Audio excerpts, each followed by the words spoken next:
Pues buenos días a todos y a todas. Un gusto verlos el día de hoy. Yo les voy a presentar lo que es la red, para los que no han estado con nosotros en las sesiones anteriores. La Red Interamericana de Estudios de Parentesco y Familia tuvo sus orígenes en 2020, justo en medio de la pandemia, en el cuarto congreso de la Asociación Latinoamericana de Antropología, que se realizó en noviembre. En ese entonces empezaron algunos antropólogos convocados por David para participar en una mesa, y actualmente estamos en un grupo de trabajo en donde de familia y parentesco en América Latina, prácticas y lógicas culturales, que de hecho tendrá su primer evento a partir de, bueno, está teniendo diferentes jornadas relacionadas con reciprocidad. Hasta ahora son 19 los miembros que conforman este grupo de trabajo y participan en diferentes países con trabajo de campo muy profundo de Argentina, de Chile, de Cuba, de México y de Perú. Nuestra red está conformada por instituciones de diferentes perspectivas, pero también de diferentes países. Está la Universidad Iberoamericana, encabezada por David, donde también participa Jorge y yo, la Universidad de la Frontera de Chile, la Universidad de Santiago, el Centro de Estudios de Investigaciones Laborales del CIEL en Argentina, la Universidad Nacional del Río Negro, el CISOR de la Universidad Nacional de Jujuy, también en Argentina, en México el Colegio de la Frontera Sur, que tiene su unidad en San Cristóbal de las Casas, Chiapas, la Universidad del Oriente, en Contramestre en Cuba, el Centro Regional del Norte en la Universidad de la República de Uruguay, el Centro Loyola, cuya persona nos acompaña el día de hoy, y el Instituto Nacional de los Pueblos Indígenas. La mayoría de nosotros somos personas que hemos tenido trabajo de campo y que por influencia de David Robichaud, pues hemos privilegiado la observación participante, las entrevistas a profundidad y el método etnográfico y genealógico. Hasta ahora hemos realizado 11 conferencias. Desde abril del año pasado, que inauguramos este seminario con la presentación de Martín Segalén, y después hemos tenido diferentes temáticas y diferentes perspectivas, todas relacionadas con el parentesco. Llevamos ya un año y es importante que ustedes sepan que estas reuniones se desarrollan el primer jueves de cada mes, y nosotros también estaremos invitándoles las diferentes invitándoles a los siguientes eventos. También hay algunos talleres y algunas otras sesiones que se van desarrollando a partir de los intereses y trabajos de los miembros de la red. Actualmente, o el día de hoy, vamos a presentar la conferencia de Dani Roque sobre familia y parentesco, que David Robichaud va a presentar al conferencista del día de hoy. Por mi parte, me quedaría invitarles a que si se perdieron de alguna de las conferencias pasadas o si se quieren enterar de los próximos eventos, pueden consultar todas las conferencias en el canal de YouTube. Les voy a dejar ahorita el link en el chat para que puedan consultarlo con calma. Y también nos pueden seguir en las redes sociales, tanto en Facebook como en Instagram, y ahí estaremos anunciando las siguientes presentaciones, talleres, conferencias y eventos. Y por último, también les vamos a dejar el forms para que se inscriban en la que será nuestra la primera docena de conferencias que hemos organizado, en donde se presentará Patricia Arias de la Universidad de Guadalajara, con un tema sobre la modalidad ranchera en una crisis de reproducción social en una microrregión mexicana. Esta se desarrollará el 2 de junio y consulten los horarios de su país. En México serán a las 10 de la mañana. Y por mi parte sería todo. Le dejo la palabra a David y bienvenido, Dani, a esta red. Gracias. Bueno, muy buenos días. Muchísimas gracias por la presentación, Silvia. Y bueno, hoy es un gran gusto presentar a Dani Roque Gavilla del Centro Loyola de La Habana. Dani tiene una trayectoria diversa, hizo estudios de humanidades y filosofía en la República Dominicana. Dani nació en La Habana, Cuba. Y después, en 2015, terminó su maestría, terminó la tesis de maestría en antropología social en la Universidad Iberoamericana. Hizo una tesis sobre las nuevas pequeñas empresas que se estaban fundando en Cuba a raíz de cambios en las leyes que permitían pequeñas empresas privadas, ¿no? Y luego continuó en el doctorado en la misma Universidad Americana e hizo una tesis que se llama Resolver, luchas, inventar por la izquierda, una etnografía de aprovisionamiento material en Cuba, ¿no?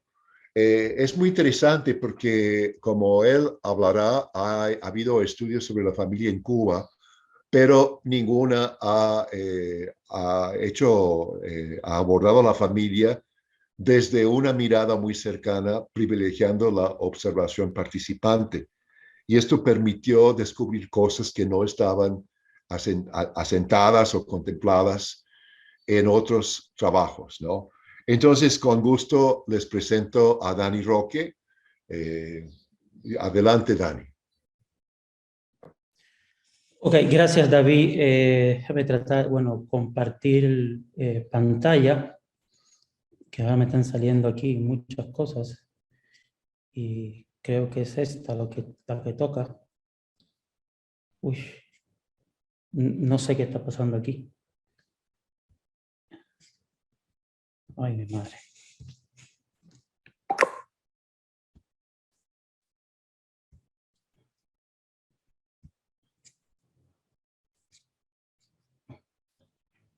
¿Ya se ve mi pantalla? No. No, Dani, todavía no. Compartir pantalla. Esta, perfecto. Ahora sí, ¿verdad? Ahí Sí, se ya ve. te vemos. Ahí se ve. Perfecto. Haz pantalla completa. Ah, perfecto. ¿Ya? Sí, bueno, es que estoy utilizando también un VPN porque acá en Cuba el Zoom está prohibido, entonces tengo que utilizar unos sistemas medio complejos y lo estoy haciendo, bueno, desde la casa, pero con la ayuda pues, de una embajada, ¿no? Entonces, bueno, como decía David, bueno, la presentación se llama Familia, Parentesco y Grupos Domésticos en la Cuba contemporánea, entramados de solidaridad y conflicto. Hay que decir, bueno, inicialmente este trabajo tenía, bueno, el objetivo principal era de tipo económico, o sea, la investigación de la cual surgen la mayoría de los datos que voy a presentar aquí tenían un interés económico bueno, en mi tesis de doctorado, que tenía que ver con todo lo que tenía que ver con el sustento, con la cultura material y las diferentes prácticas de gestión de recursos que utilizaban las familias para, pues para proveerse, ¿no? Bueno, pues de todo lo que podían, de todo lo que podían necesitar, ¿no?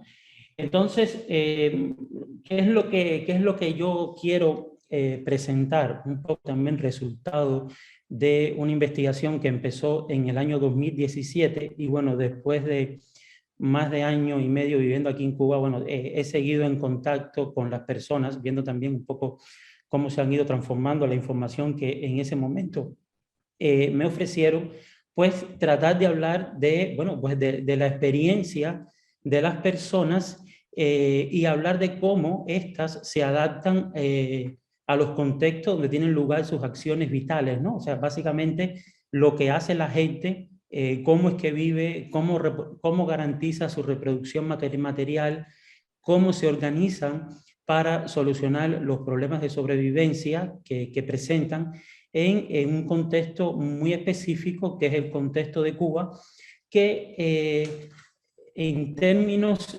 antropológicos, yo me atrevería a decir bueno, a diferencia de México, por supuesto, pero también con otros países de la región, ha sido poco estudiado, o sea, no solo bueno, porque la disciplina antropológica en Cuba ha tenido sus altos y bajos, sino también porque muchos de los trabajos de antropología, la mayor parte de los trabajos de antropología que se han realizado en Cuba, han tenido mucho énfasis en estudiar la herencia africana, ¿no?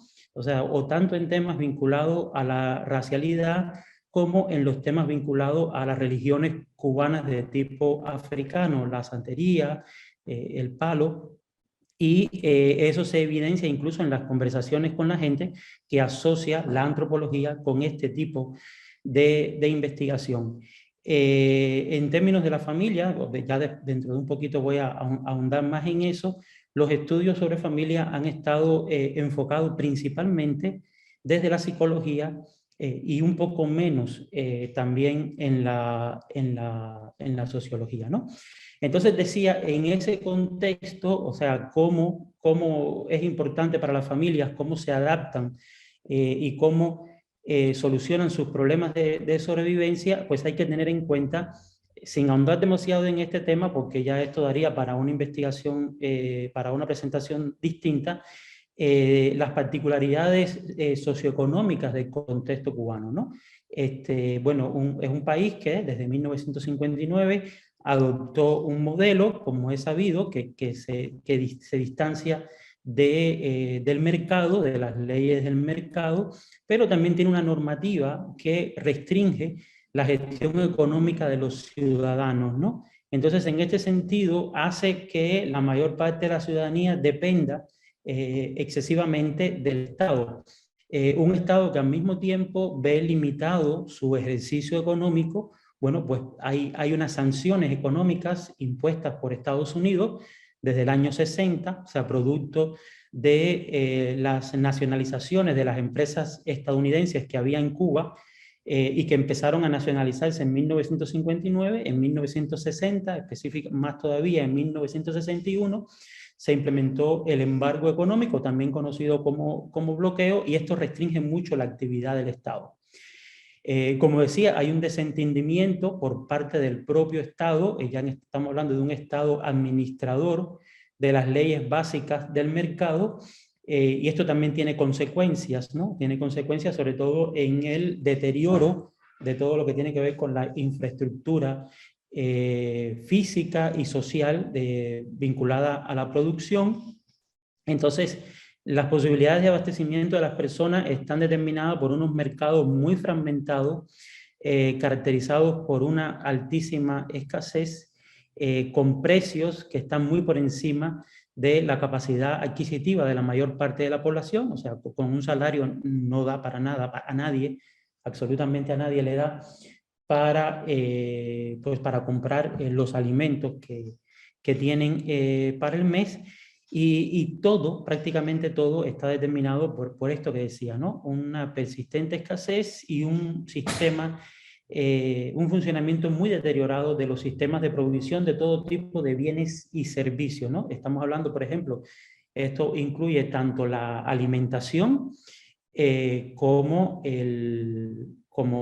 por ejemplo, el fondo habitacional, que está sumamente deteriorado y que es muy importante para lo que vamos a hablar dentro de un momentito, sobre todo pensando en la importancia de la familia y el mismo título de la ponencia, ¿no? Que pone mucho énfasis en el parentesco y en los grupos domésticos, ¿no? El ámbito de la investigación fue principalmente La Habana, estos municipios que aparecen aquí sombreados. La elección fue muy al azar, o sea, siguiendo pues el método de bola de nieve, o sea, las personas, bueno, ¿quién me quiere ayudar? Y donde encontré personas que estaban dispuestas a ayudarme, ahí me dirigí, ¿no? Son 5 municipios: Playa, Plaza de la Revolución, Centro Habana, Habana Vieja, 10 de octubre y San Miguel del Padrón. Esto es, bueno, es interesante porque son municipios, como se pueden ver, diríamos que céntricos para todo el espacio de la ciudad. Sin embargo, por ejemplo, acá hay una especie de carretera que es una especie de frontera informal.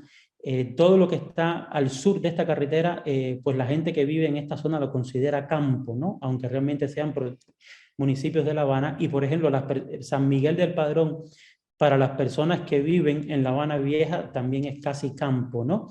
Entonces son realidades pues muy variadas, y tampoco pues constreñí la investigación a un tipo específico de personas, teniendo en cuenta criterios de exclusión como estatus, clase. O sea, hay personas de grupos muy diferenciados, o sea, personas que viven en este tipo de espacios que aparecen acá en la fotografía, que son asentamientos, en Cuba se conocen popularmente como Yegaipón, son asentamientos ilegales que están justamente en las zonas limítrofes, no tanto de lo que quedaría al sur de esa carretera que ya les hablé, sino en las zonas limítrofes de lo que las personas consideran los límites de la ciudad. Por ejemplo, la mayor parte de los asentamientos estos conocidos como Yegaipón están concentradas en el municipio de San Miguel del Padrón. Entonces, bueno, su población es principalmente personas migrantes del oriente o centro oriente del país, bueno, pues que llegan a la capital, obviamente buscando mejor vida, ¿no? Y también tenemos otro tipo de personas, por ejemplo, que viven en barrios más acomodados. Esta vivienda es una vivienda real de uno de los personajes o de los informantes que aparece en esta investigación. Sí es importante también tener en cuenta que en el contexto cubano, aunque obviamente no es lo mismo vivir en San Miguel del Padrón que vivir en Playa o Plaza, por ejemplo, que son los municipios más estimados, no siempre quiere decir que quienes viven en estos lugares tengan una diferencia socioeconómica muy significativa. O sea, es muy fácil y muy frecuente, por ejemplo, encontrar que en un lugar como el Vedado, un lugar céntrico como el Vedado, alguien viva allí, sea propietario de un apartamento extremadamente lujoso, construido, por ejemplo, en la década de 1950, que hubo 40, 50, hubo un boom constructivo en Cuba. Bueno, también hubo un crecimiento económico fuerte, y sin embargo en la actualidad esa persona tenga menores ingresos que alguien que vive en la zona limítrofe en una vivienda mucho más precaria, ¿no? Entonces, o bien porque es alguien que está jubilado, o bien porque es un profesional que solamente vive de su salario, y solamente tiene ese apartamento porque a lo mejor lo heredó de sus padres o de sus abuelos, o de las, bueno, diferentes vías mediante las cuales las personas se pueden hacer de una vivienda, ¿no? Entonces podemos tener personas con viviendas de muy buena calidad, o sea, pero que realmente terminan, al final del día, pues terminan pasando hambre, ¿no? Entonces, ese es un tema importante a tener en cuenta, ¿no? Entonces, ¿por qué el énfasis, de alguna manera, en el parentesco y específicamente en los grupos domésticos? Bueno, Martín Segalén fue pues la que inauguró un poco estas conferencias, y ella misma, bueno, nos decía en este texto clásico de ella, que la familia y la forma que éstas adquieren, o la forma en que éstas se organizan para vivir, son un espacio de relaciones sociales que obviamente no están en el limbo, sino que se están muy adaptadas al espacio social y cultural e histórico donde se encuentran, y son una institución muy flexible, o sea, que se adapta a los cambios sociales, a los cambios económicos. O sea, adaptan no solamente sus formas, sino también sus funciones, papeles y resistencia. Esto también es importante porque, como vamos a ver, una de las soluciones que las personas encuentran para, valga la redundancia, resolver o solucionar uno de los grandes problemas que hay en materiales que hay en Cuba, que es el acceso a la vivienda, está determinado también, bueno, entonces por la forma y los usos o las prácticas que tienen la familia y la forma que adquieren los grupos domésticos, ¿no? En términos metodológicos, en un momentito voy a profundizar más en eso. Yo pues me enfoqué en las viviendas, o sea, en lo que llamaríamos grupos residenciales asociados a las viviendas, ¿no? O sea, es un lugar común en donde, pues, como primero todo el mundo vive más o menos en algún lugar, ¿no? Bueno, y en Cuba realmente hay pocas personas deambulantes o pocas personas que viven en la calle, o por lo menos hasta el 2017 había menos.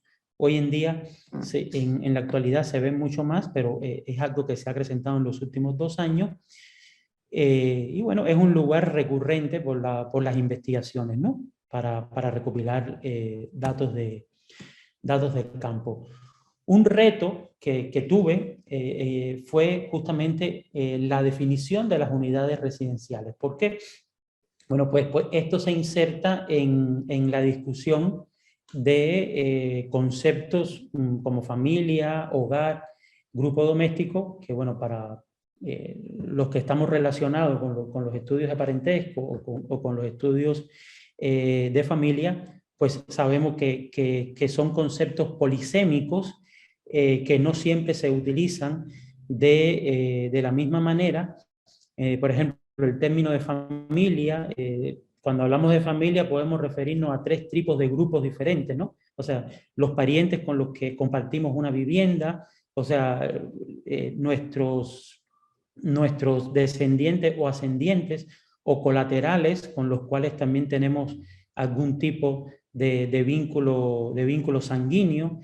Y por ejemplo, el mismo término de grupo doméstico, que en inglés se utiliza el household, se puede traducir como hogar, como familia residencial, como grupo doméstico, como unidad doméstica. Y bueno, ahí tenemos bueno, un texto de David Robichaud, donde habla bastante claro de la problemática que supone este tipo de terminología, ¿no? En la literatura científica, antropológica, existe consenso de que para fines analíticos es importante, bueno, hacer una distinción conceptual entre hogar y la noción de familia, ¿no? O sea, el primero está definido principalmente a partir de los criterios de convivencia y el segundo a partir de las relaciones de parentesco. Los estudios sobre familia realizados en Cuba reconocen esta distinción. O sea, incluso casi todos pues citan a Bender, bueno, que es bastante, yo diría que casi clásico en establecer esta distinción, pero a la hora de tratarlo, a la hora de exponer los datos, frecuentemente se confunde el grupo residencial con el grupo de parientes que, aunque no comparten la misma vivienda, se consideran como tal. Entonces, en este sentido, terminan tratando familia como lo que en otros lugares llamamos hogar. Aquí tenemos algunos de los estudios, que no son todos, pero bueno, o sea, casi todos estos son hechos por personas vinculadas a la sociología, decía también algunos pocos a la sociología, pero vemos que no hay una distinción conceptual entre familia y hogar. Los estudios en Cuba también adoptan, a la hora de acercarse al fenómeno familiar o a las prácticas incluso de la familia, adoptan también los mismos criterios censales. Los criterios censales, bueno, para ellos existen 4 tipos básicos de hogares, identificando en este caso hogar con familia, a los que llaman unipersonales. Básico sería la familia nuclear, hogares extendidos, donde hablan de una familia básica con personas emparentadas entre sí sin que formen otra familia básica, y después dejan como para hogares compuestos otras 4 opciones. Yo hice una diagramación de todas las posibilidades que presentan o cómo quedarían representados genográficamente las opciones que ofrece el censo en Cuba. Ya está anunciado que van a hacer un próximo censo que tocaría este año, pero por las razones de la pandemia parece ser que se va a hacer el año que viene, y mantienen este mismo criterio, ¿no? Entonces, ¿qué pasa cuando se da este uso indistinto de hogar y de familia para referirse a la misma realidad, tal como se ha hecho acá en Cuba? Bueno, estos estudios permiten establecer estadísticas tipológicas, o sea, según los criterios censales, en las que se habla sobre todo del número de familias nucleares que son corresidentes en una misma vivienda. Algunos hablan de las estructuras de la familia, condicionantes de la ubicación en la estructura socioclasista cubana. Esta noción de estructura socioclasista está muy presente en la sociología cubana, pues un poco empezó en los años 90, porque entendíamos, bueno, que era un país que intentaba construir el socialismo y que habían desaparecido las clases sociales, ¿no?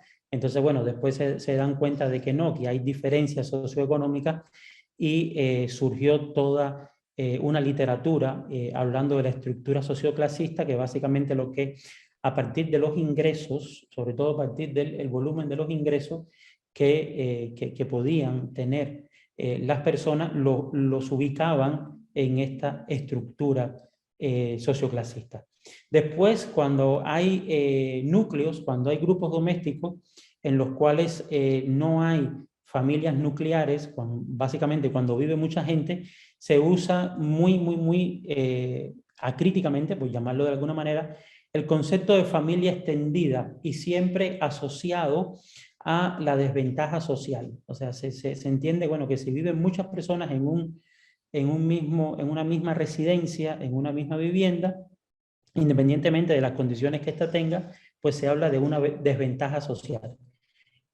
Porque muchas de las veces, como ya he señalado y después voy a profundizar, el acceso a la vivienda es una de las grandes asignaturas pendientes del contexto cubano. Entonces, la corresidencia de muchas personas en una misma vivienda está asociada al hacinamiento, ¿no?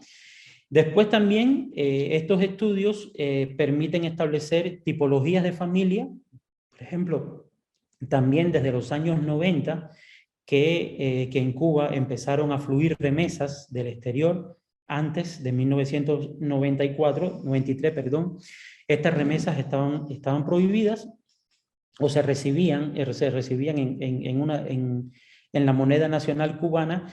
Entonces, los estudios de remesa también tenían mucho énfasis en ubicar a las personas en la estructura socioclasista. ¿Por qué? Porque tenían pues un ingreso superior al que podían tener el resto de los trabajadores por vía de salario, y entonces, bueno, agarraron mucha fuerza los estudios de remesa, ¿no?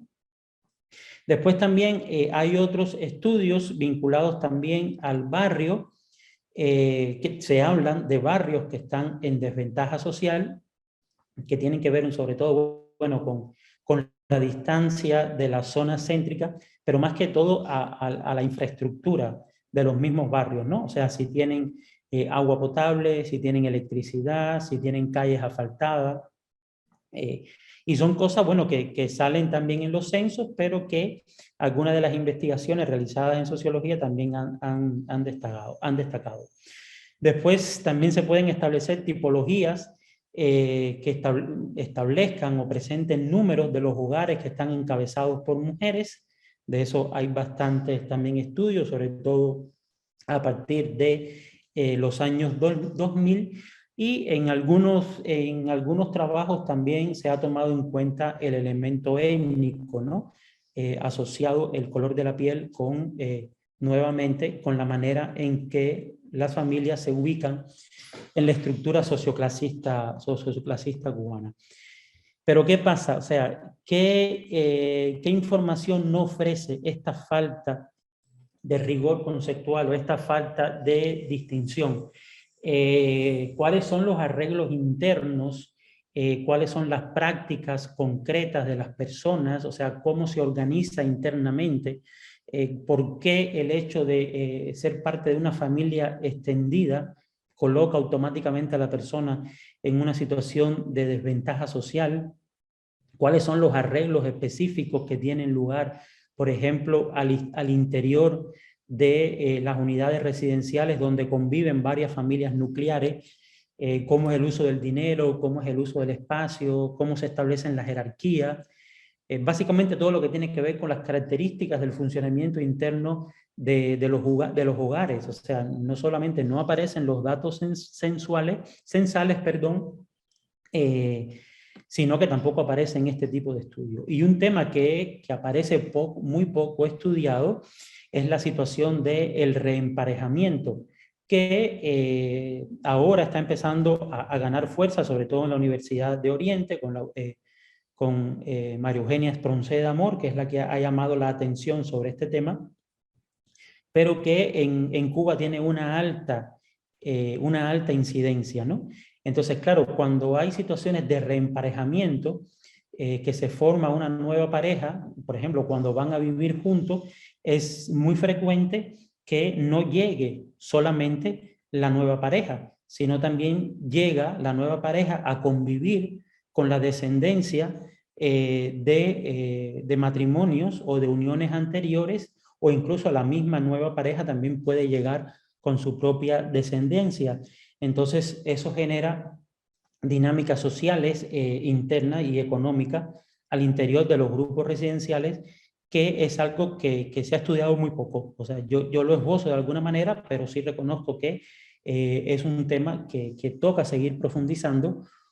Como decía, y citando a María Eugenia Espronceda, es un tema que tiene muy alta incidencia en el país, ¿no? Bueno, entonces la opción es, bueno, el grupo doméstico comunidad de análisis. Bueno, históricamente se ha definido de varias maneras, pero estos son los criterios fundamentales. Bueno, o sea, por ejemplo, tenemos el estudio de Chayanov para estudiar las unidades campesinas, unidades que él habla, los entiende como unidades de producción y consumo. Utiliza, por ejemplo, criterios como el de la puerta, o sea, los que duermen protegidos bajo la misma cerradura, o quienes comen de la misma olla. Peter Lasley también hablan de los que comparten el mismo espacio físico para actividades vitales: comer, dormir, descansar, recrearse, crecer, cuidar niños, procrear. Martín Segalén habla de los que duermen bajo el mismo techo. En esa línea, bueno,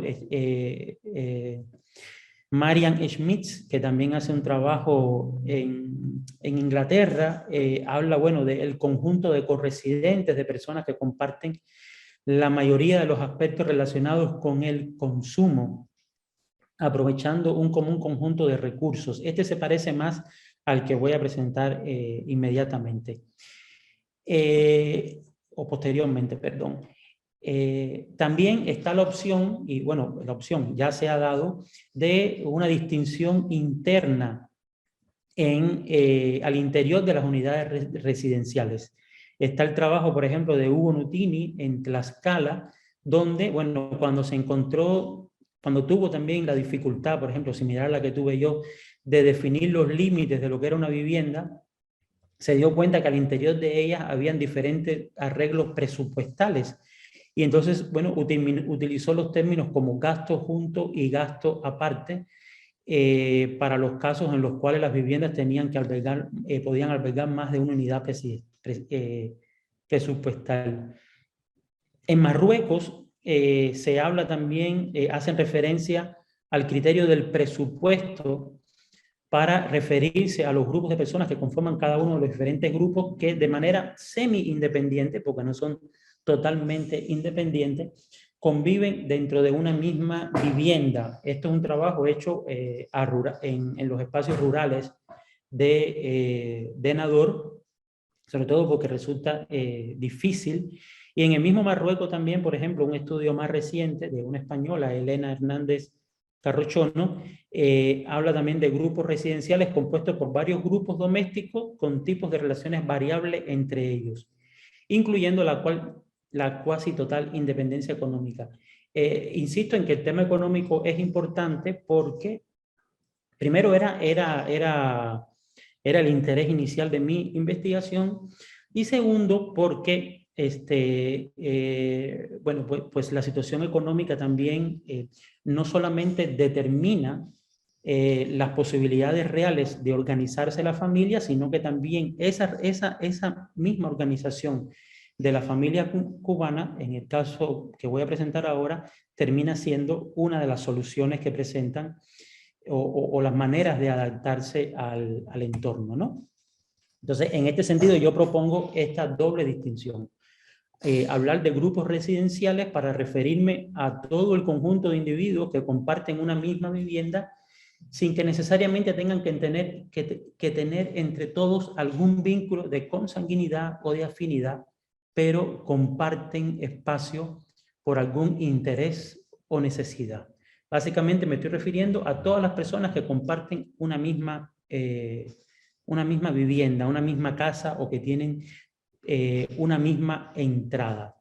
¿Qué pasa? Que al interior de estos grupos residenciales, o sea, los grupos residenciales pueden estar también, podemos encontrar varios grupos domésticos presupuestales, o sea, y entonces ahí es donde el criterio del presupuesto, el criterio económico se vuelve relevante, ¿no? Para entonces referirme al conjunto de personas que residen en una misma vivienda, que comparten la mayoría de los aspectos relacionados con el consumo, pues aprovechando el resultado de su trabajo de manera conjunta para garantizar su reproducción material, y los miembros de estos grupos pueden ser parientes, aunque no necesariamente entre sí. O sea, ¿qué es lo que quiere decir? Dentro de un grupo residencial podemos encontrar varios grupos domésticos presupuestales. Esto también tiene mucho que ver, yo llegué a esta conclusión, bueno, no solamente por 19 meses de trabajo de campo intensivo, de observación participante, en la cual, bueno, pues metido en la vida cotidiana de las personas, sino también porque yo utilicé este método llamado de etnocontabilidad, desarrollado, bueno, por Alain Cottereau, creo que nunca lo digo bien, un investigador francés que lo utilizó para estudiar la economía de familias magrebíes que viven tanto en España como en el norte de África, y consiste en recopilar información sobre la situación financiera y contable de toda la gente que vive en una vivienda, de todos los miembros de un grupo. O sea, es un registro exhaustivo de todos los ingresos, de todos los egresos, de todas las adquisiciones materiales, todos los intercambios, las prácticas de consumo, cómo utilizan el dinero, u otros tipos de valores de cambio, porque no todo lo que las personas adquieren es comprado, y hace cuentas. La manera de hacer las cuentas, por ejemplo, no es necesariamente asumiendo el costo que tiene algo, ¿no? O sea, sino también es importante el régimen de valor que las personas le otorgan a determinados bienes. Estoy pensando, por ejemplo, a lo mejor en Cuba, bueno, pues pensando no, fue un poco lo que hice, a lo mejor en Cuba un producto podía tener un valor específico en la tienda, pero si no hay ese producto en ninguna tienda de la ciudad, porque eso es algo frecuente que pasa, que uno sale a buscar huevo, por ejemplo, y no hay huevo en ninguna tienda, pero hay particulares que de manera ilegal venden huevo, entonces ese huevo ya no tiene el mismo precio, por llamarle de alguna manera, oficial que puede tener en la tienda, ¿no? Entonces hay un precio de mercado informal, entonces el registro se hace con el precio mínimo en el cual se podía conseguir ese producto, o muchas veces el precio más frecuente, ¿no? Esto es una muestra de cómo funciona, este método. O sea, yo entregaba esta planilla, y bueno, las personas iban haciendo el registro mensual. Muchas veces no les alcanzaba, pero bueno, pues me ayudaban con hojas extras, ¿no? Esta, por ejemplo, es el caso de un médico. ¿Qué pasó? Que yo me acerqué a 31 viviendas, o sea, según la distinción que yo había hecho, estamos hablando de 31 grupos residenciales, pero a la hora de entregar estos registros, y sobre todo a la hora de recogerlos, resultó que yo tenía 46 registros, o sea, es decir, tenía 46 arreglos residenciales. Y, o sea, justamente diferencia se debía a lo que ya estaba planteando. O sea que al interior de varias viviendas, pues en algunas viviendas existen diferentes arreglos en los que los grupos presupuestales no coinciden con los grupos residenciales. Para esto, también me ayudó mucho el uso del método genealógico, pues bueno, algo que aprendí con David, que aprendí en la Ibero, que bueno, tuvo sus orígenes a principios del siglo XX, enfocado en otras cosas, y yo lo utilicé para no solamente graficar los patrones de residencia de las personas, sino también graficar las prácticas de las personas y cómo estas prácticas contribuyen a su reproducción material. Este sería, por ejemplo, un ejemplo de cómo queda, bueno, es un ejemplo real, ¿no? O sea, tenemos una vivienda, o sea, que sería como este cuadro, lo que está encerrado en gris más oscuros. Dentro de esta vivienda, entonces tenemos que hay 4 grupos domésticos presupuestales. O sea, ya los arreglos internos, después vamos a ir presentando algunos ejemplos particulares, pero bueno, en este sentido, por ejemplo, son personas que comparten una misma entrada, una misma casa, necesariamente tienen que tener algunos gastos en común, o sea, porque son gastos que están asociados a la propiedad de la vivienda, por ejemplo, electricidad o combustible para cocinar, pero ya después lo que es el consumo cotidiano, cada uno de estos grupos pues lo mantiene por separado, ¿no? Entonces el método genealógico no solamente sirve para graficar las relaciones de parentesco, sino también los arreglos internos que tienen lugar al interior de los grupos residenciales, ¿no? Esto es un poco lo que venía hablando, el por qué se daba el desfase entre el número de viviendas y el número de registros contables, ¿no? La convivencia interna al interior de los grupos residenciales, pues en algunas situaciones puede ser armoniosa, pero y se dan mucho apoyo, se da mucha solidaridad, pero también otras veces también están marcadas por el conflicto y en algunas situaciones incluso por la violencia, ¿no? O sea, ¿por qué? Porque nos encontramos que al interior de un mismo grupo residencial tenemos grupos domésticos presupuestales que tienen situaciones socioeconómicas diversas. Entonces, pues se hacen muy evidentes las diferencias económicas al interior, sobre todo cuando hay niños, y esto es causa de frecuentes discusiones, conflictos que bueno, no en uno específicamente que yo estudié, pero solamente lo escuché de oída, que en una situación incluso llegó al homicidio, ¿no? O sea, porque el niño de una persona, bueno, el niño de una pareja había consumido el alimento del otro, y bueno, los hermanos uno terminó asesinando al otro, ¿no? Entonces, pero bueno, eso es una situación extrema y yo diría que demasiado puntual, ¿no?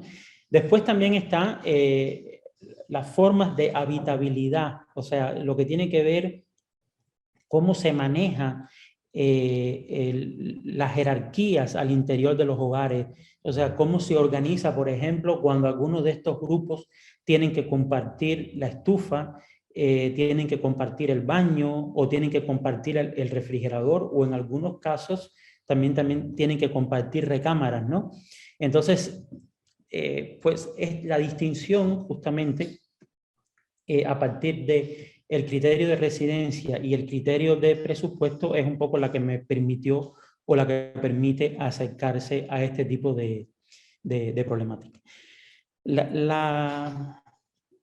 La separación, ¿no? Evidentemente entre grupo residencial y grupo doméstico presupuestal puede ser bastante sutil y a veces porosa, ¿no? O sea, un poco como ya venía explicando anteriormente. Y en el país, en Cuba, nadie habla ni de grupo residencial ni de grupo doméstico, ¿no? Nadie utiliza esos términos. Eso se trata de, bueno, de una solución teórica que yo encontré para delimitar las unidades analíticas, ¿no? Entonces, bueno, pero es una definición que tiene su sustento en las prácticas concretas pues es empíricamente verificable, ¿no? Sobre todo a raíz del consumo y a raíz, si se observa con detenimiento, los modos de proceder y de relacionarse en las personas. O sea, no quiero decir que mi trabajo sea mejor que el de otra gente, pero ¿qué es lo que ha pasado también, creo yo? Primero que hacer trabajo de campo en Cuba, o sea, en ese sentido yo tuve cierta ventaja con respecto a algunas investigaciones que se han hecho en Cuba por, sobre todo, mujeres investigadoras en Cuba, tiene que ver con las condiciones del trabajo de campo en Cuba. Primero, yo no tenía vínculo directo con ninguna institución gubernamental cubana. Y eso quedaba bastante claro, bueno, pues con mi identificación como estudiante de una universidad extranjera, un acento medio extraño, que el acento cubano se me había bastante matizado, y eliminaba ciertas sospechas sobre mi persona. Segundo, cuando uno habla también en los diálogos, por ejemplo, con muchos de los investigadores en Cuba, a veces también hay una idea de trabajo de campo, que el trabajo de campo es hacer visita con una libreta y tomar notas, pero son visitas que a veces duran un día. Y claro, cuando uno ve y cuando uno acompaña, o sea, se da cuenta que hay una dificultad para hacer trabajo de campo. Tercero, que también hacer trabajo de campo es costoso. Entonces, por ejemplo, si muchas de las instituciones que se dedican a la investigación tienen su sede, por ejemplo, y como sucede con todas las oficinas y los organismos gubernamentales, ¿no? O sea, tienen sus sedes en los municipios centrales de La Habana, dígase Habana Vieja, Plaza, Playa. El desplazamiento, por ejemplo, hacia zonas periféricas puede ser también costoso, puede ser difícil, y muy poca gente va, o sea, muy pocos investigadores se adentran.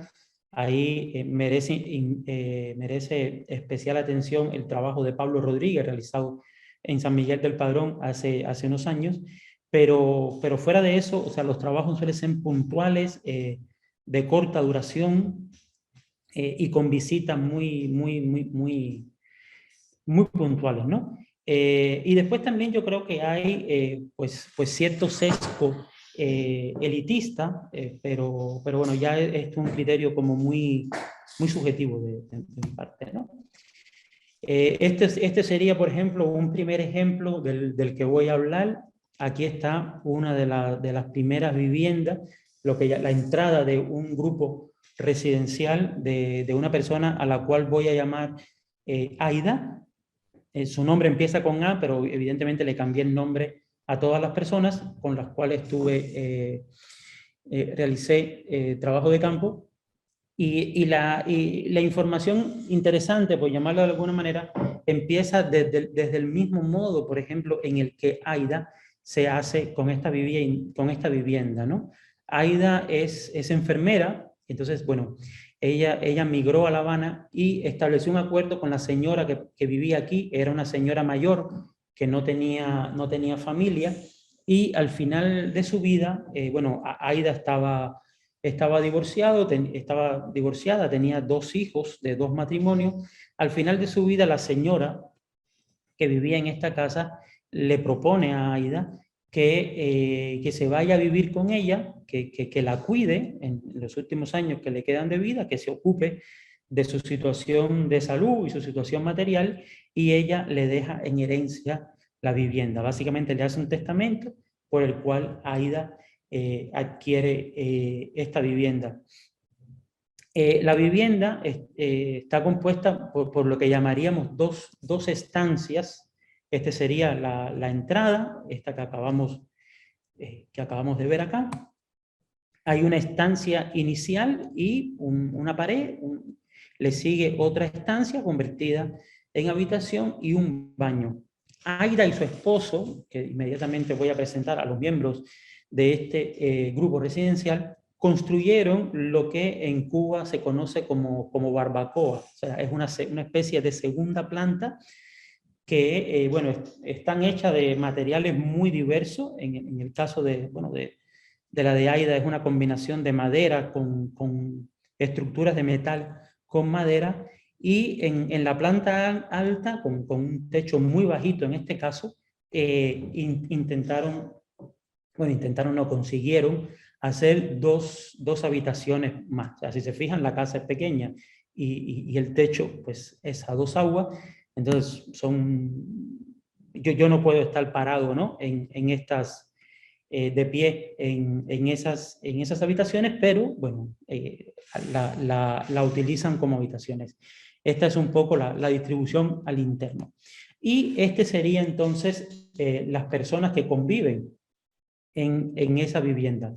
Son todas estas las que están aquí, que aparecen encerradas en este grupo residencial.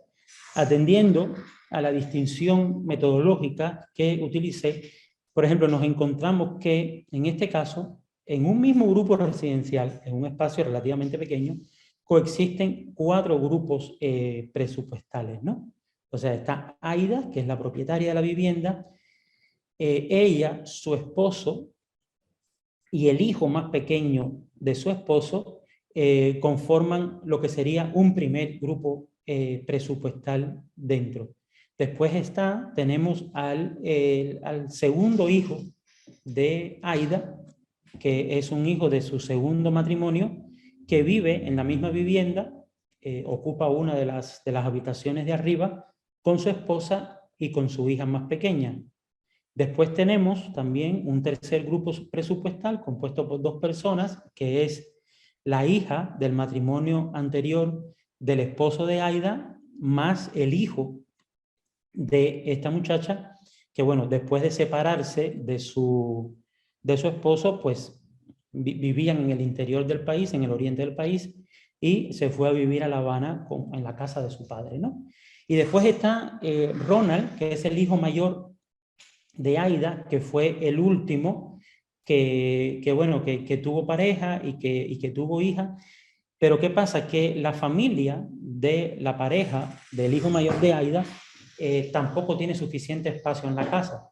Entonces, en la casa de la pareja del hijo mayor de Aida también hay 2 grupos presupuestales. O sea, entonces, en este sentido, tenemos que, por ejemplo, Ronald reparte su vida entre 2 grupos residenciales. Entonces, tenemos un grupo doméstico presupuestal que también está dentro de 2 grupos residenciales.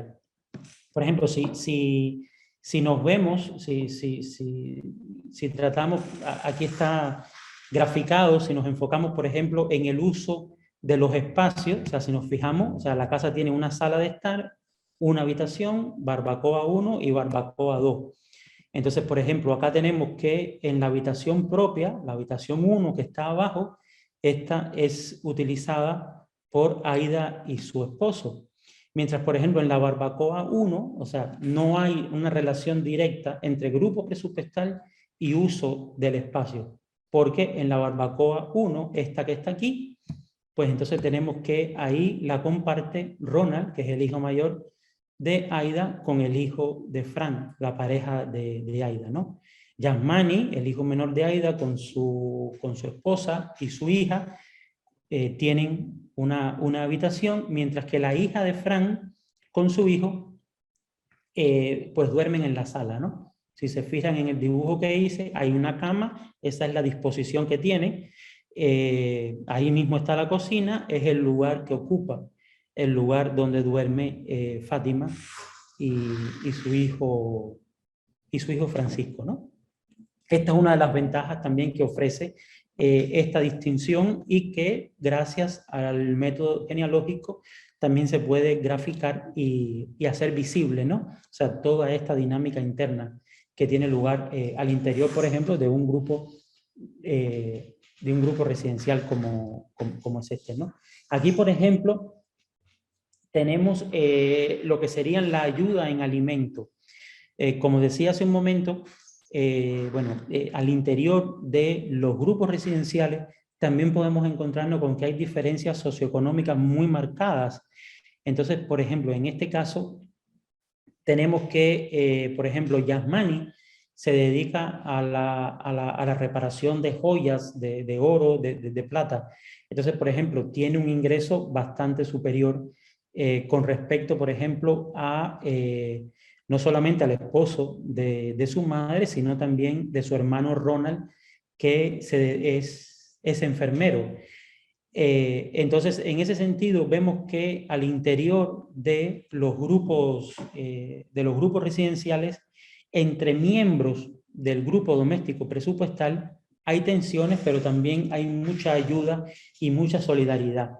En este sentido, por ejemplo, aquí es muy importante el papel que juegan las mujeres en todos los hogares, en todos los grupos residenciales, y en todos los grupos domésticos presupuestales a los cuales pude acercarme, al 100% de ellos, el manejo del presupuesto lo llevan las mujeres, principalmente la mujer, la mayor de la familia, o la mujer que ostenta como la propiedad de la casa, ¿no? O la madre del mayor número de miembros de personas que conviven dentro de un mismo grupo residencial. Entonces, por ejemplo, es frecuente que a lo mejor, por ejemplo, Fátima, en este caso, y su hijo, serían como el grupo doméstico presupuestal que tiene menor estabilidad económica, y entonces, por ejemplo, Aida se encarga frecuentemente de hacer que alimentos buenos, por ejemplo, que adquiere su hijo Yasmani o que su hijo Ronald lleva a la casa, pues entonces que el nieto de su esposo, aunque él no tenga ningún vínculo consanguíneo con él, bueno, pues que no se quede sin comer, ¿no? O que no parezca que hay unos que están comiendo un alimento mejor que otros, y que eso no genere mayores tensiones al interior de la familia, ¿no? Entonces, en ese sentido, vemos que aquí yo pongo transferencias encubiertas y transferencias públicas, ¿no? O sea, ¿por qué? Porque muchas veces, por ejemplo, este tipo o bien sea en dinero, o bien sea en alimento, o bien sea en algunos tipos de bienes, pues a lo mejor es frecuente que, por ejemplo, los hermanos pasan por momentos de enemistad, y entonces, pues, la madre termina encargándose de repartir esos bienes, ¿no? O, por ejemplo, situaciones como en este caso, que Ronald no tiene muy buena relación con la madre de su esposa, y su esposa no quiere que él se entere que de los alimentos que él lleva a la casa, ella también lo comparte con su madre, ¿no? O sea, como su madre no quiere que él viva en la casa, entonces hay una situación de tensión en lo cual, pues, la esposa de Ronald tiene que mantener ese tipo de ayuda, pues, de manera más bien oculta, ¿no? Y una cosa muy frecuente es que muchas veces, aún cuando no viven o cuando no forman parte del grupo presupuestal donde viven, todos los hombres dan dinero a sus madres. Aunque vivan lejos, o sea, absolutamente todos los hombres que encontré ayudan económicamente a sus madres. Si pueden, a otras personas, pero con la madre hay una obligación que siempre está presente, ¿no? Otro tema también que sale a relucir, por ejemplo, en esta manera de enfocar la familia o de estudiar el parentesco y los grupos domésticos, tiene que ver con que, o sea, siguiendo las orientaciones del último censo, este hogar hubiera figurado como un hogar extendido. Pero, o sea, si uno se rige por el censo y de eso tiene memoria Aida y su esposo Fran, por ejemplo, ni Fátima ni Francisco figuraron en el censo, ni Majela ni Yaneisi. ¿Por qué razón? Primero, Fátima, la hija de Frank, se encuentra en lo que en Cuba se conoce como en una situación de ilegalidad en La Habana. Desde el año 1997, en la ciudad de La Habana se estableció una regulación en la cual la persona que no nacía en la ciudad de La Habana, o sea, pues tenía que, no podía trasladarse a vivir en la ciudad si la vivienda a la cual iba a vivir no reunía ciertos requisitos. Y uno de los requisitos que impone es que tenga mínimo 10 metros cuadrados por cada habitante registrado en el registro de dirección, en lo que se conoce como el carnet de identidad. La ausencia de dirección en La Habana tiene consecuencias también, tiene consecuencias económicas, puesto que no permite tener un trabajo, pues un trabajo legal, por llamarlo de alguna manera, o un trabajo con el Estado. Incluso hay situaciones en las cuales las personas que no tienen una residencia legal en La Habana y se demuestra que llevan residiendo demasiado tiempo en la capital, pues han sido deportados a su provincia de origen, ¿no? Entonces, bueno, cuando llega un funcionario del censo a hacer un censo a esta vivienda, obviamente sus habitantes no lo declaran. ¿Por qué? Para evitar el riesgo de que deporten a Fátima al oriente del país. O, por ejemplo, Aida tiene recelo en que su nuera, Majela, aparezca registrada en esa dirección, porque si la nuera logra demostrar de que tiene X cantidad de años residiendo legalmente en esa vivienda, eso le otorgaría derechos sobre la propiedad de la vivienda. Entonces, para no fragmentar el patrimonio, pues entonces ella decide no declararla como residente en el censo, o mejor dicho, no solo no declararla como residente en el censo, sino tampoco permitirle que tenga su dirección de identidad registrada en esa vivienda, aunque en la práctica todas las actividades básicas, vitales de Majela y de su hija tengan lugar al interior de ese grupo residencial, ¿no? Entonces, en ese sentido vemos que hay como una situación, bueno, de conflicto. Esta es otra vivienda que también aparece en esta investigación, es una vivienda, bueno, de muy al principio del siglo XX, ubicada en el municipio de Centro Habana. Aquí podemos ver lo que sería como el plano. Esta vivienda tiene la particularidad también en que ha sido dividida internamente. O sea, estamos hablando de un solo grupo residencial compuesto por 4 grupos presupuestales. Estas serían, por ejemplo, las líneas divisoras, una vivienda larga. Originalmente esta era la sala, esto era 2 habitaciones, y aquí atrás estaba la cocina y el comedor. Esta familia lo que hizo fue hacer una segunda planta utilizando el método de barbacoa, y en la práctica pues lo que tienen son 4 viviendas en lo que antes era una. Por ejemplo, esta vivienda, la vivienda que ocupa el grupo número 1, diríamos que está totalmente independiente. Sin embargo, la vivienda que ocupan los grupos, el espacio de vivienda que utilizan los grupos número 2, número 3 y número 4, tienen que compartir baño y espacio de cocina y espacio de comedor.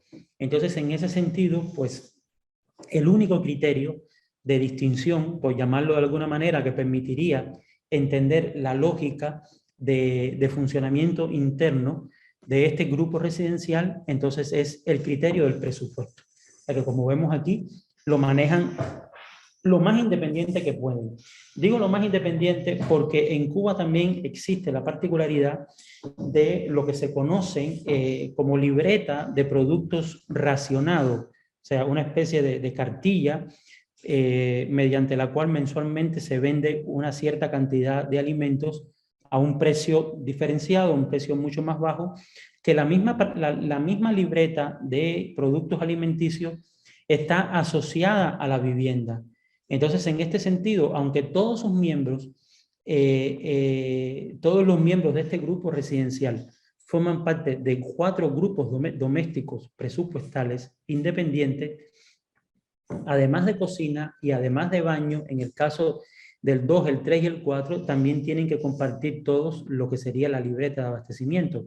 Entonces, a veces se generan conflictos porque hay productos, como por ejemplo el dentrífico o la pasta de dientes, que de pronto si en la libreta hay inscrita X cantidad de personas, solamente se venden dos tubos de pasta. Entonces, se generan conflictos a la hora de cómo repartir un producto del cual no hay suficientes unidades para cada uno de los grupos domésticos presupuestales, ¿no? Entonces se mueven entre la tensión, entre el conflicto y al mismo tiempo también la ayuda, porque por ejemplo todos tienen que ponerse de acuerdo y han tenido que llegar a arreglos internos para el pago de servicios como la electricidad. O sea, pues no hay manera de deslindar el consumo por cada grupo y tienen un solo registro contable, ¿no? Entonces, claro, hay conflictos porque a lo mejor alguien enciende un aire acondicionado, entonces el otro dice que no tiene y el que tiene aire acondicionado gasta más. Pero bueno, es un espacio también que muchas veces también funciona, como decíamos, de conflicto, de tensión, pero también de apoyo y solidaridad, ¿no? O sea, no faltan momentos, por ejemplo, en los que Yaelis, que fue quien fungió como informante principal, pues bueno, o no ha llegado del trabajo y la tía se encarga de recoger a la niña en la escuela. Y aquí, por ejemplo, está la particularidad también de que, bueno, el esposo de Yaeli no aparece registrado en la libreta, tampoco aparece registrado en el carnet de identidad por la misma situación anterior. O sea, porque la que aparece como propietaria de la vivienda no quiere que el esposo de su hija pueda demostrar tiempo de residencia en esa vivienda que le puedan otorgar derechos de propiedad o de herencia en caso de que ella fallezca, ¿no?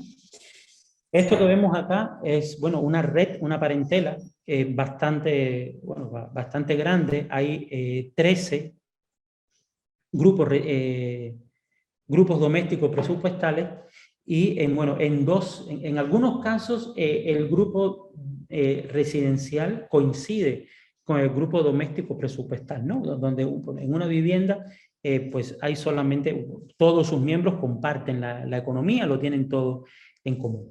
En otras situaciones, por lo menos en otras 2 situaciones, como estas 2 que vemos aquí, nos encontramos con que pues serían a ojos, a criterios del censo cubano, hogares compuestos, ¿no? Por ejemplo, en el caso de estas flechas que yo señalo aquí, es el origen este tipo de método y este tipo de aproximación también permite acercarnos al origen de la vivienda, ¿no? O sea, hay un predominio, por ejemplo, de vivienda heredada,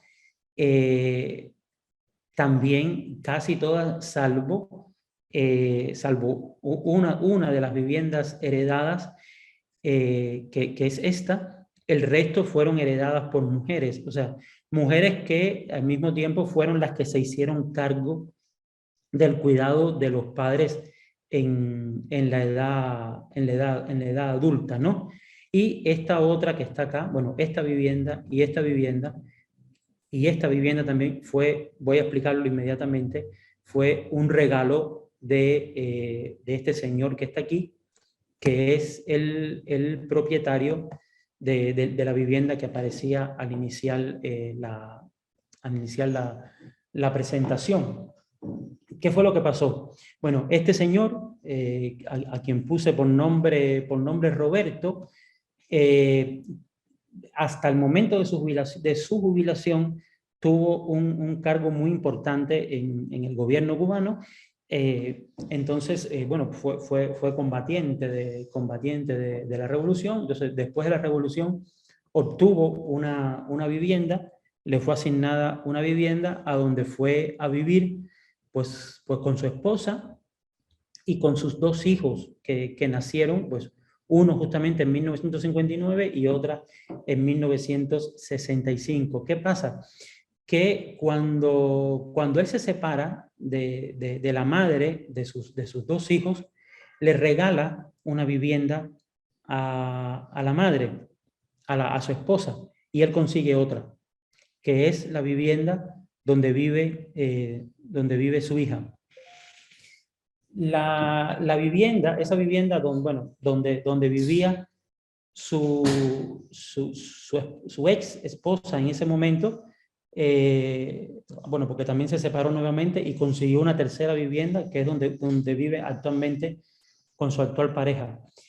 En esa vivienda donde vivía la madre de su hijo mayor, también vivía Susana, o sea, la primera esposa del hijo mayor de este matrimonio. Pero ¿qué pasó? O sea, que cuando el hijo mayor, en este caso Rolando, se encontraba en la guerra de Angola, que bueno, Cuba estuvo participando en acciones militares en Angola, entre 1976 y 1990, la esposa de Rolando le fue infiel y quedó embarazada de una segunda persona, que ya no era la hija de su hijo. Y ella divide la casa en dos para no dejar a su nieta más pequeña en la calle, y es el origen de este grupo residencial que tenemos acá. O sea, aquí aparece explicado con mejor detalle la manera en que al final termina fragmentándose la vivienda originalmente de Eugenia. ¿Qué pasa después? Bueno, pues que la hija mayor de Rolando, pues tiene dos hijos, pero bueno, no es con la persona que vive actualmente, y en la misma vivienda de su madre, o sea, la vivienda que recibió después de la permuta que realizó su abuela, construye una segunda y una tercera planta. Entonces, dentro de ese mismo grupo residencial, pues entonces también tenemos que hay dos grupos domésticos presupuestales, ¿no? O sea, finalmente la casa de Eugenia termina siendo heredada por la nieta, ¿no? O sea, la hija de su propia hija, ¿no? Entonces, bueno, son de las ventajas que ofrece este tipo de aproximación y que permiten también entender las funciones y las prácticas vinculadas al parentesco. Aquí, por ejemplo, esta sería una historia un poco larga, creo que también me he extendido mucho. Bueno, la casa de Rolando, que es esta persona que está acá, fue un informante muy importante durante mi trabajo. Estaba bastante deteriorada, todo su baño se deterioró, y él está muy orgulloso del modo en el cual él logró hacerse de este baño nuevo que aparece aquí. Y lo interesante de este baño es todo el mecanismo que interviene. O sea, si vemos lo que sería este genograma, vemos una serie de relacionados, tanto con vínculos sanguíneos como por afinidad, que terminan interviniendo. O sea, por ejemplo, Rolando es ingeniero electrónico, entonces es muy ducho en reparación de todo tipo de equipos, e incluso también fue, realmente es ingeniero en aeronáutica, pero es especializado en electrónica, ¿no? Entonces su cuñado, o sea, el esposo de la hermana de su actual pareja, pues trabaja en una empresa constructora. Y conoce a un jefe de obra que tiene a su cargo la construcción de un hotel en La Habana, un hotel bastante lujoso. ¿Qué pasó? Que en ese hotel hubo una grúa muy sofisticada que se le dañó la pantalla de controles.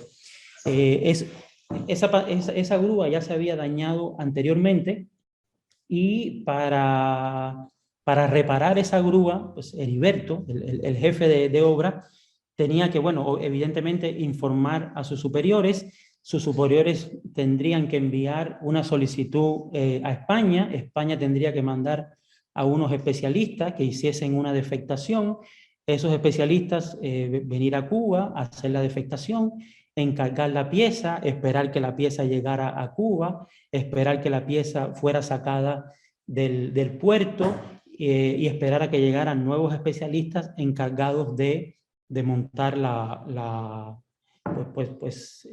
aditamiento, electrónico, ¿no?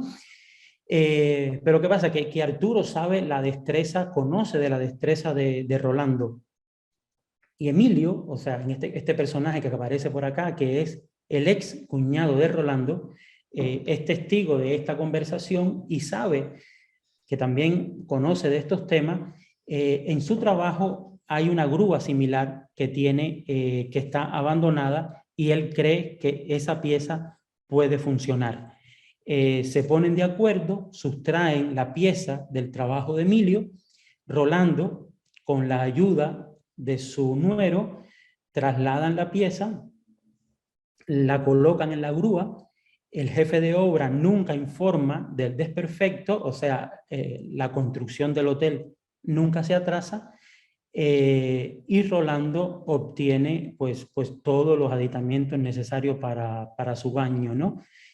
Puede parecer algo simple, pero realmente no solamente con el salario de Rolando jamás en su vida hubiera podido reunir suficiente dinero para tener este tipo de productos, ¿no? Entonces, en ese sentido, pues hay una relación ahí bastante simbiótica en la cual, pues, se refuerzan los lazos entre parientes y el propio Estado o la misma empresa inversora, por ejemplo, que es una empresa del Estado, en la construcción del hotel, también sale beneficiada del uso o de las prácticas de esta red de parientes y de todo este sistema, ¿no? De todo este proceso que hay detrás del baño de Rolando, ¿no? Es solo un ejemplo de las cosas para las cuales que también podemos ver con este sistema, ¿no? Bueno, este es otro sistema de organización. O sea, aquí podemos ver el plano, por ejemplo, se trata de una sola vivienda. En este caso es también parte de la parentela. O sea, Raimundo es cuñado de Rolando, que originalmente, bueno, se fue a vivir a la casa de su pareja, pero a su cuñado no le gustaba la presencia de ellos ahí, bueno, pues porque se trata de una pareja de homosexuales, y después de muchas tensiones, bueno, lograron construir una vivienda en el patio de la casa de la madre de la pareja, ¿no? Es la única vivienda autoconstruida que logré documentar. Después están también, bueno, estos fueron la ayuda en la construcción de la vivienda, o sea que también vemos, por ejemplo, la importancia que tiene. O sea, hay personas que evidentemente no pueden ayudar con recursos, pero por ejemplo, cuando se estaba construyendo la vivienda de Raimundo, vemos todas las personas de la red de parientes que se involucraron en el proceso de construcción, ¿no? Incluyendo el antropólogo que estaba en ese momento documentando todo el proceso, ¿no? Esto, bueno, también, por ejemplo, otra de las ventajas que ofrece esta distinción es, por ejemplo, para ver cómo funcionan las ayudas en alimentos o en vestido. En este caso, por ejemplo, estamos hablando de ayudas transnacionales, o sea, productos, por ejemplo, que van desde Estados Unidos hacia Cuba, hasta personas incluso que ni siquiera se conocen, ¿no? Es otro ejemplo más. Aquí, por ejemplo, también está el tema de las remesas.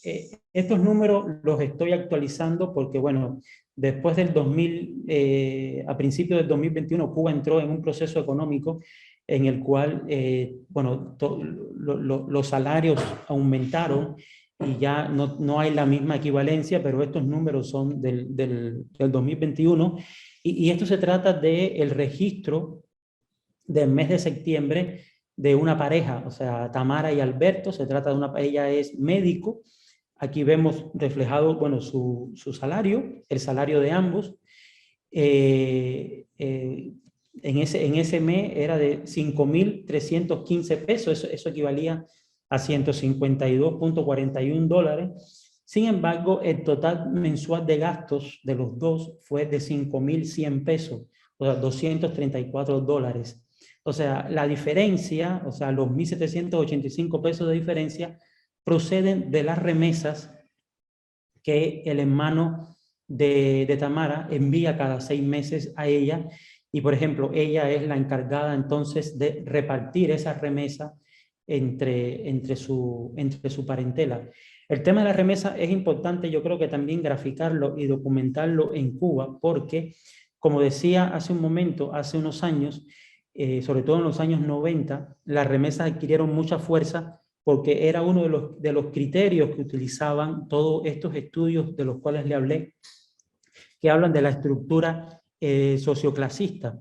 Entonces, muy rápidamente se habla de que familias que reciben remesa están como en una situación económica superior, o incluso se habla a veces de familias que son nuevos ricos porque reciben remesa. Sin embargo, cuando se analiza el monto de la remesa, o sea, vemos que realmente hay muy poca capacidad de acumulación de las mismas. Y, por ejemplo, estamos hablando de 900, bueno, en ese momento eran CUC, el CUC ya no existe, pero bueno, repartido entre tantos parientes, al final o sea, era importante para el consumo de la familia, le garantizaba un mejor consumo, pero tampoco como para que eso los colocara, ¿no? O los coloque en una situación de clase tan superior como a veces han destacado algunos de los textos que en Cuba han estudiado el tema de las remesas, ¿no? Bueno, este tipo de aproximación también, por ejemplo, permite ver las transformaciones que tienen no solo en el espacio físico, sino también en las reglas de convivencia, cómo va pasando, lo que va pasando en la familia en la medida que avanzan las etapas de desarrollo del grupo doméstico, ¿no? Bueno, no solamente impone una redefinición de las formas de habitabilidad, sino también genera esto que allá han venido a llamar arquitectura de necesidad, ¿no? Esta vivienda originalmente era solamente este pequeño espacio que está aquí, pero en la medida que los hijos de la persona, de la propietaria de este espacio, se fueron casando, fueron teniendo descendencia, fueron autoconstruyendo, pues hasta generar esta estructura que vemos aquí, ¿no? Estos son los miembros, los que aparecen aquí, de este grupo residencial, que como vemos en ese espacio, o sea, se trata de un grupo residencial compuesto también por 4 grupos domésticos presupuestales, ¿no? Y al igual que en todos los que pude documentar y que es frecuente que suceda, hay transferencias de dinero, transferencias de alimentos, transferencias de todo tipo de bienes. Algunas veces esa transferencia es conocida. Por ejemplo, nadie cuestiona que un hijo, por muy difícil que le vaya económicamente, dé dinero a su madre, que viva lejos, pero hay otro tipo de transferencias, entonces, que son medio encubiertas, ¿no? Entonces son como el tipo de ventajas que ofrece este tipo de aproximación. Entonces, bueno, finalmente lo que quiero destacar es que una delimitación clara del grupo doméstico a partir del uso del espacio y del manejo del presupuesto, bueno, pues permite una aproximación más realista de las prácticas reales de la gente, ¿no? O sea, de las cosas que hacen, sobre todo en un contexto donde, bueno, pues como en muchos otros, donde lo económico resulta siendo tan importante, ¿no? O tan determinante. Y al mismo tiempo, o sea, pues estos regímenes de convivencia, como he dicho ya varias veces, terminan siendo no solo una opción, no una opción de las personas, sino también una manera de adaptarse y solucionar el poco acceso a la vivienda, ¿no? Y bueno, o sea, al final todo esto también forma parte de, bueno, de las prácticas de intercambio y de las prácticas sociales o de esos principios subyacentes del modo de proceder del ser humano que, bueno, que terminan convirtiéndose en práctica y en modos de solucionar la vida de las personas. Muchas gracias.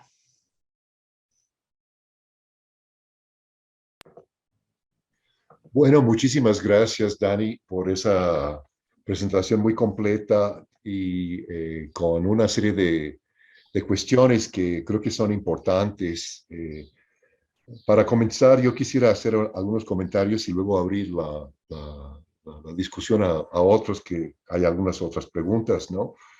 Eh, bueno, pues habrá que decir que siempre hay dificultades en los censos, ¿no? Los censos son un instrumento que, pues, se inventaron para distintos fines, ¿no? En algunos casos hay muchos padrones coloniales en México, pero era para captar quiénes podrían estar en las milicias, ¿no? Y no nos dan información sobre grupos residenciales, ¿no?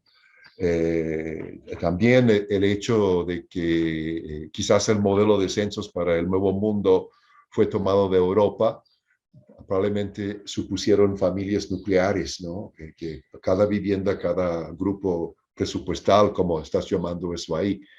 Pero pues realmente la situación cubana sí es un desafío, ¿no? Para el conteo, ¿no? ¿Qué cuenta, no? El Estado tiene que decidir qué quiere contar y el Estado mexicano también ha modificado sus criterios, o sea que censo de población y vivienda no se ha usado como el título, ¿no? Y han cambiado que sí, que es un hogar, que puede haber varios hogares también en una vivienda, ¿no?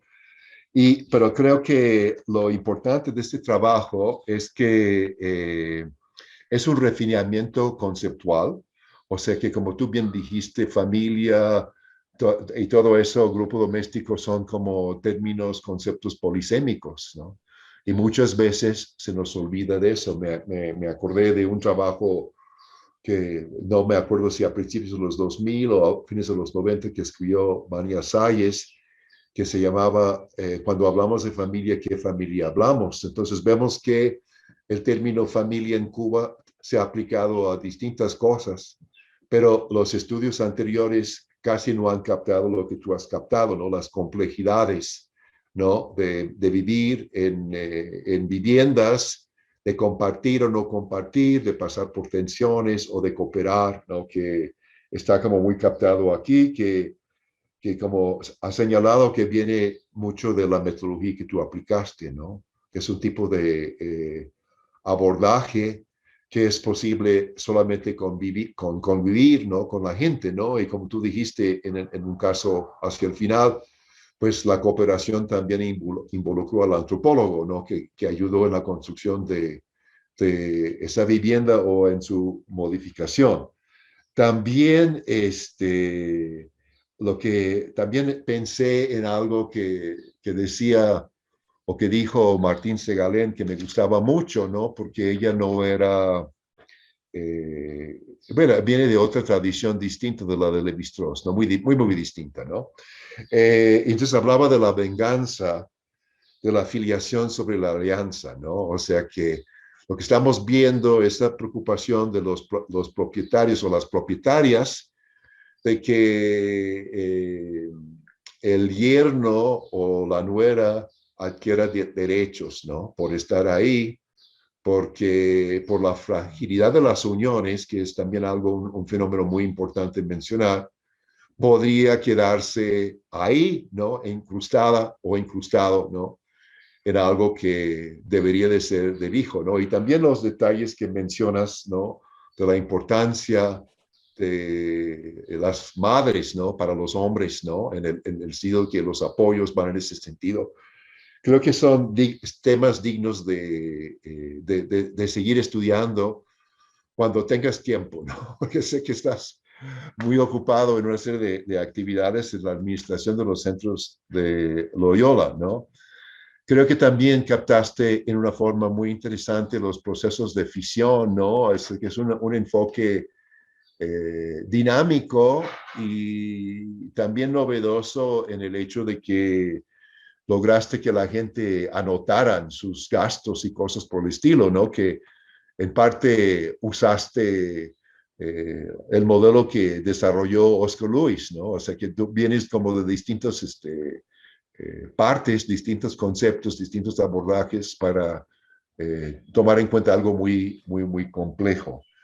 No sé si quisieras agregar algo antes de ir a las preguntas o comentarios de los presentes.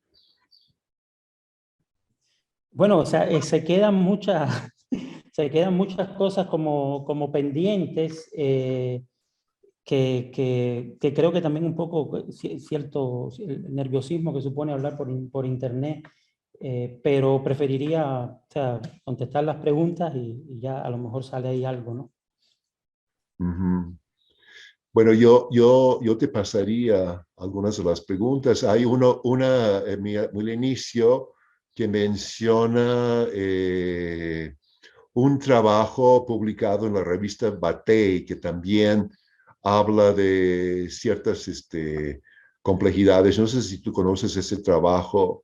Veremos después cómo hacértelo llegar. Si no, si es bueno, no logro. Dicen que de un Hernández, sí, no es fácil, mujeres cubanas y la crisis revolucionaria, ¿no? Que también podría ser algo a tomarse en cuenta en el Batey de las Cruces contra Maestra. Bueno, pues eso luego yo te paso esa cita, ¿no?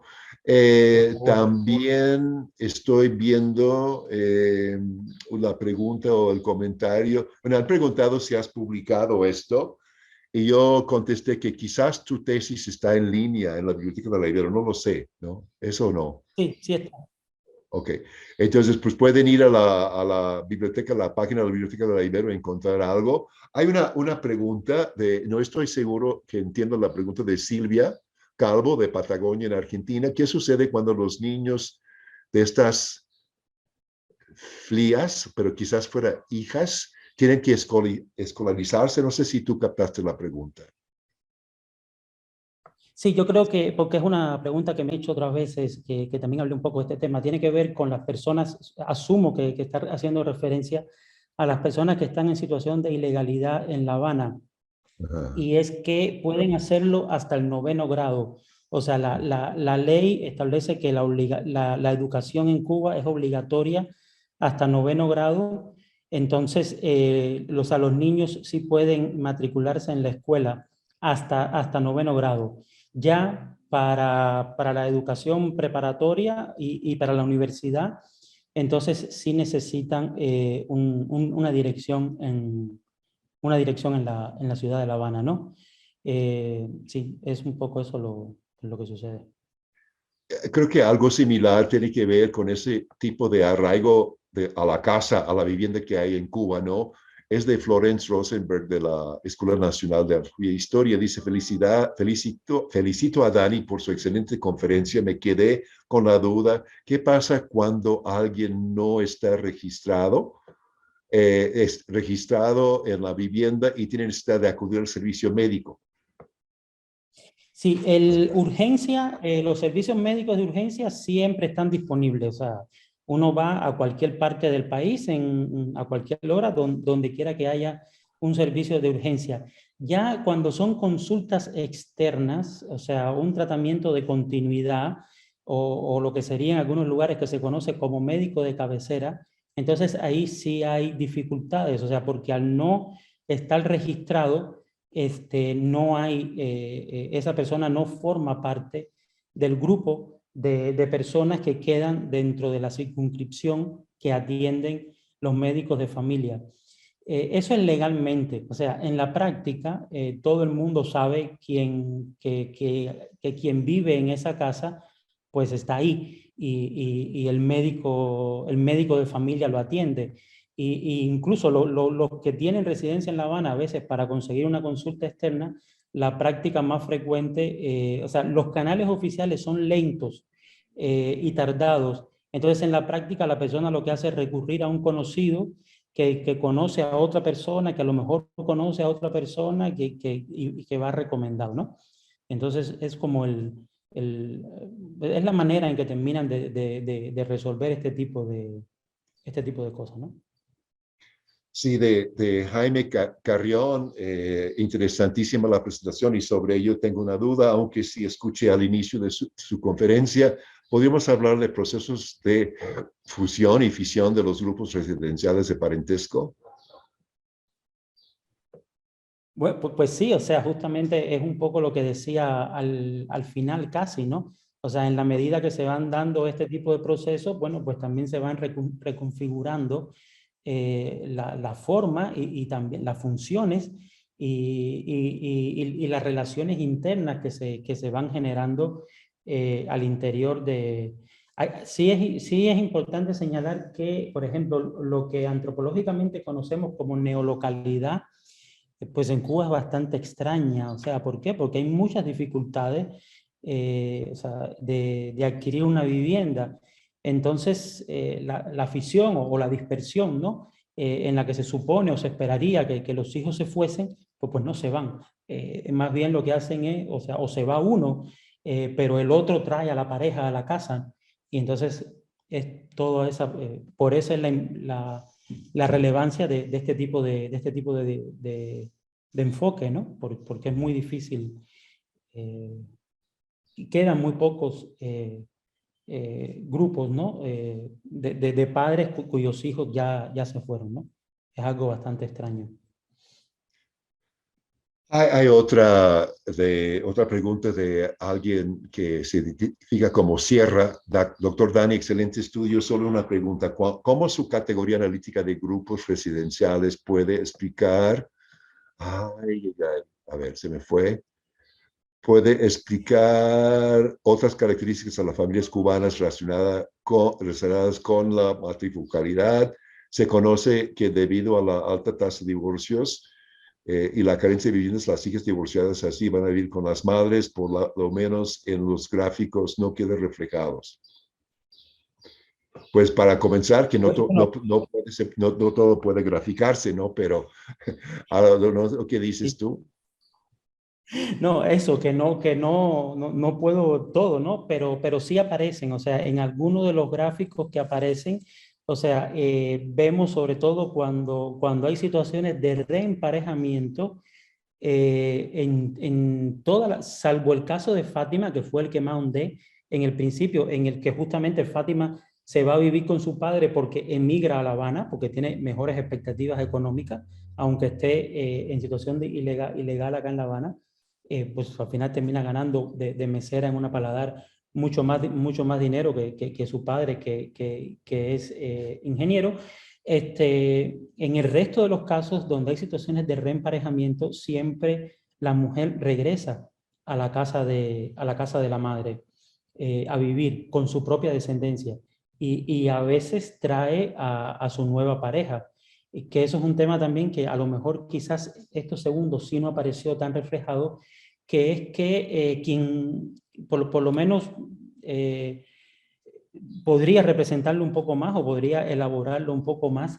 En el caso de los hombres hay como mayor movilidad, o sea, la casa de referencia de la mujer es la casa de la madre, mientras que el caso del hombre, o sea, hoy está en casa de una mujer y está en ese lugar, mañana termina con ella y está con otra y está en otro lugar, pero es como mucho más flexible en ese sentido, ¿no? Se mueve mucho más que... Pero bueno, sí pudiera ser o sea, con la información que tengo, pudiera ser una muestra cuantitativa en el que sí, la mayoría de las veces las madres divorciadas regresan a la casa de su madre, ¿no? Y en alguno de los genogramas aparece.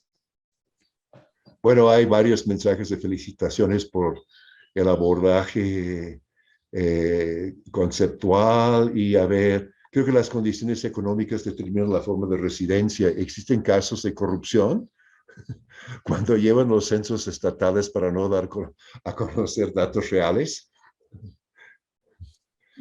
No sabría, Me ¿no? O río sea, porque pero conozco tus tesis. Adelante. no. A ver, existen casos cuando llevan censos para no dar a conocer. No creo, o sea, más bien, bueno, yo estuve presente en el 2000, en el censo del 2012, y más bien, los que hacen el registro, o sea, son estudiantes o personas de centro de trabajo que no quieren caminar demasiado, que quieren terminar rápido, quieren cumplir la cuota que le ponen en el día y escriben lo que le dicen la persona que se encuentra en la casa, ¿no? O sea, ni siquiera pasan la puerta a veces, ¿no? Entonces, no creo que sea importante. Sí, de Armando Sánchez Albarrán del Departamento de Sociología de la Universidad Metropolitana Azcapotzalco. Muchas felicidades a Dani por su excelente trabajo. La participación en ayudas para mejorar la casa aumenta el valor de la vivienda y esto ocasiona mayores tensiones al interior de la familia. Pregunta. Sí aumenta el valor, porque o sea, estamos hablando de que la vivienda es un bien escaso.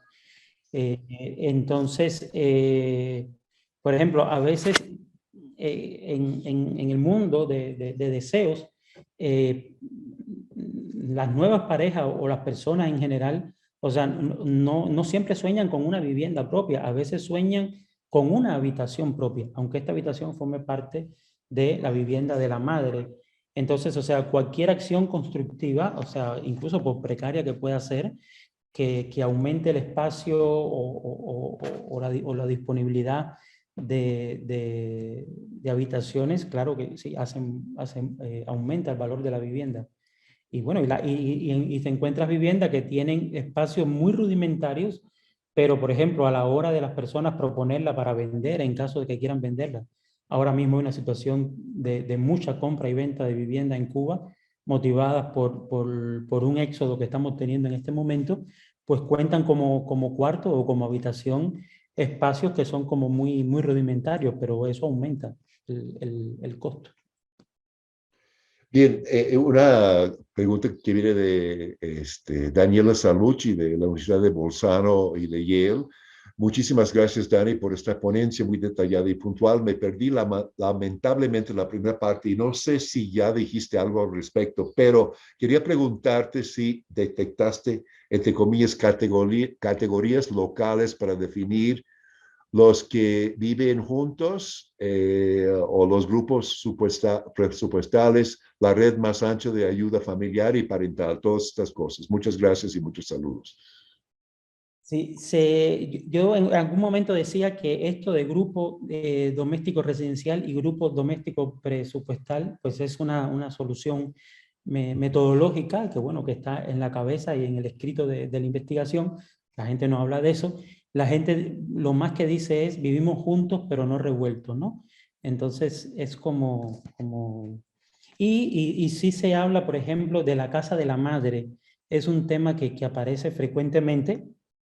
O sea, por ejemplo, a lo mejor el hijo, como decía hace un momento, los hombres tienen como mayor movilidad, ¿no? Y hay como la idea de que a quien hay que garantizarle la seguridad de una vivienda es a la hija. Pero siempre se habla de la casa de la madre como un lugar de referencia al cual las personas siempre pueden volver, aunque ahí habiten otras personas, aunque ahí o la casa haya sido heredada, por ejemplo, por la hija, hay a veces ese esfuerzo, ¿no? En dejar testamentos a favor de la hija mujer, pero es la casa de la madre a la cual siempre, y es un concepto también de pertenencia, ¿no? No solo de propiedad, sino también de espacio vital. Bien, alguien hace una pregunta, no sé bien, que tiene un número, entonces es un sistema matrilineal. Pues es un tema de me enredé la palabra, y la matrifocalidad en el Caribe es un tema que se ha discutido bastante y se ha achacado un poco también a la herencia africana, pero yo diría que sí, o sea, la sociedad cubana es matrilineal y matrifocal. Pues lo que yo diría es que hay que tener cuidado con esos términos porque hay todo un debate atrás y hay que conocer eso, o sea que todo el debate sobre la cuestión en el Caribe, ¿no? Las distintas perspectivas y también la gente que ha debatido qué es matrifocal y tienen distintos sentidos para estas cosas, ¿no? Yo creo que eso abre perspectivas para futuros debates. Yo no estoy seguro, no creo que capté todas las preguntas. Había algo que preguntaba, creo, si me acuerdo, cómo se podrían mejorar los diagramas.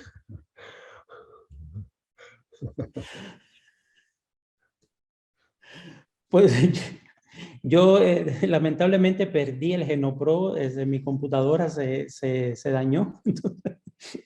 Y tengo que hacer unos ajustes nuevos, ¿no? Pero entonces sí se puede.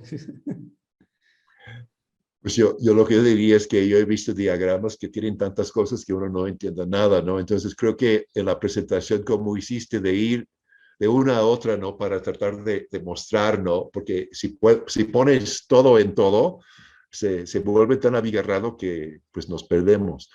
Ahora, no, yo creo que con eso